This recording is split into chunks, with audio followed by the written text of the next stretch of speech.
Assalamualaikum warahmatullahi wabarakatuh. Perkenalkan, nama saya Dadan Maulana dari kelas 3 EPJKR dengan NPM 21106310700163. Di sini saya akan menjelaskan tentang berbagai jenis metode pembelajaran kurikulum merdeka.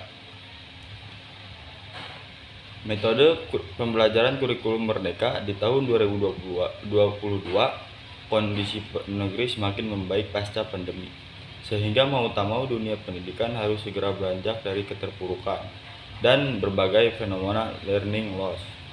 Oleh karena itu, pemerintah dan jajaran terkait sudah mengusahakan memberikan panduan terkait pembelajaran online yang maksimal.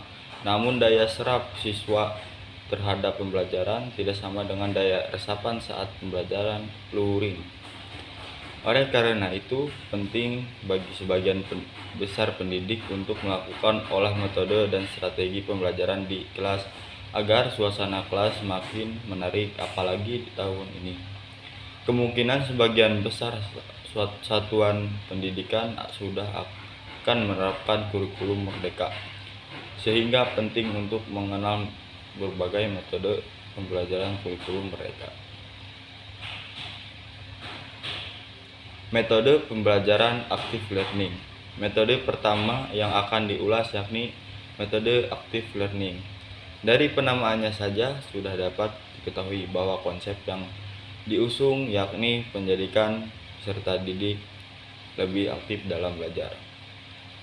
Metode ini pun dapat menjadikan peserta didik lebih energik, getol, aktif, dan tangkas.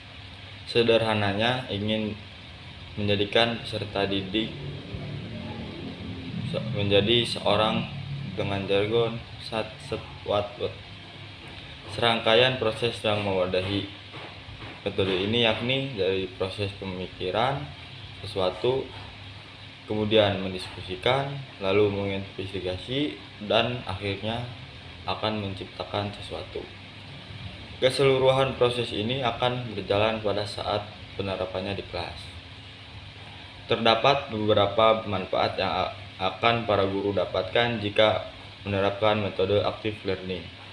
Guru akan terbantu dalam hal penguatan materi, kemudian di sisi lain beragam keterampilan dan konsep yang penting juga dapat ditangkap secara menyeluruh oleh peserta didik sebab terbantu dengan serangkaian proses active learning. Peserta didik akan memiliki kesempatan untuk bisa mendemonstrasikan beragam pengetahuan dan keterampilan yang mereka pelajari. Semakin baik demonstrasinya, maka semakin dalam materi yang diserap. Selain itu, para peserta didik juga bisa mengekspor sebagai soft skill dalam belajar, misalnya dengan melakukan kerjasama antar grup maupun antar individu. Untuk menerapkannya, berikut beberapa model yang dinaungi oleh metode active learning, diantaranya yakni model think, fire, share, dan jigsaw. Yang pertama, model think, fire, share. Metode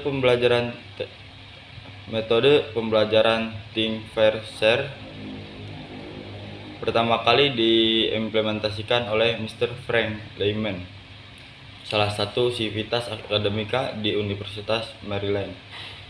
Pada awal penerapannya di tahun 80-an, ia sedang melakukan penelitian terkait konsep pembelajaran kooperatif dan relevansinya dengan strategi waktu tunggu. Gabungan dari konsep ini akan mengarahkan peserta didik untuk lebih banyak belajar untuk fokus pada pemikiran tertentu, atau bisa dikatakan membiasakan peserta didik berpikir. Hal ini merupakan elemen dasar untuk mengkonstruksikan pembelajaran kooperatif. Salah satu hasil yang menjadi dampak dari model tersebut yakni kemampuan peserta didik dalam merespon berbagai pertanyaan yang ada. Dengan menerapkan TPS dalam periode pembelajaran tertentu, maka secara tidak langsung akan terbentuk sikap dan karakter peserta didik yang mampu kerjasama dengan partner lainnya dan memiliki kemandirian. Model Think, Pair, Share menargetkan pada perkembangan interaksi siswa.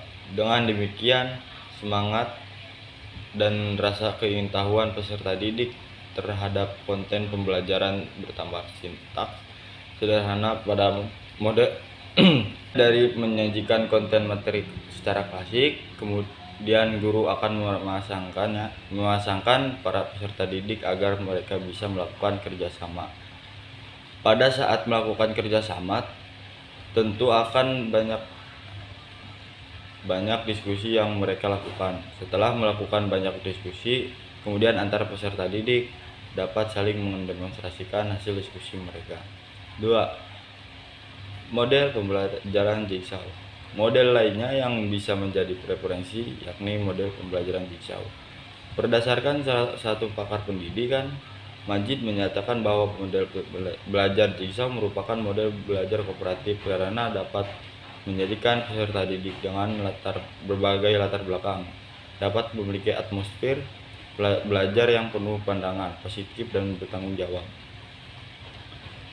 Menurut Fatur Rahman 2015, bahwa model jigsaw menekankan pada pembelajaran kooperatif. Sintaks pembelajarannya sederhana, yakni sang guru membentuk kelompok belajar yang terdiri dari beberapa peserta didik. Kemudian setiap peserta didik pada kelompok tersebut akan memiliki tanggung jawab untuk bisa memahami secara keseluruhan materi yang didemonstrasikan di depan kelompok lain. Biasanya, guru akan memastikan terlebih dahulu pengelompokan berdasar kemampuan di masing-masing sub-bab terkait.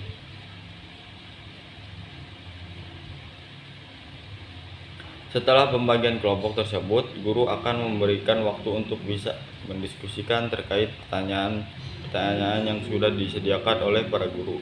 Kemudian, setelah waktu yang diberikan guru sudah habis,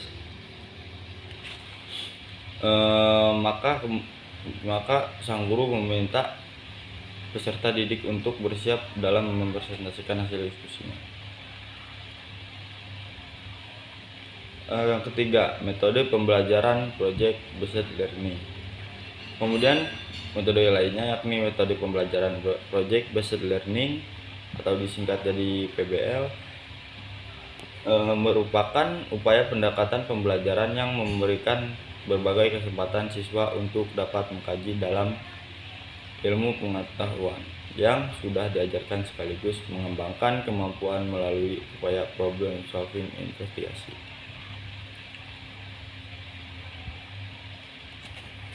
Menurut Jesse Trevor dan Brandon Goldman, keduanya memaknai bahwa PBL merupakan upaya pendekatan pengajaran yang berlandaskan pada kegiatan belajar dan pemberian tugas nyata yang akan menjadi tanggapan bagi siswa untuk bisa dipecahkan oleh para anggota kelompoknya. Mungkin itu saja penjelasan dari saya, kurang lebihnya mohon maaf. Wassalamualaikum warahmatullahi wabarakatuh.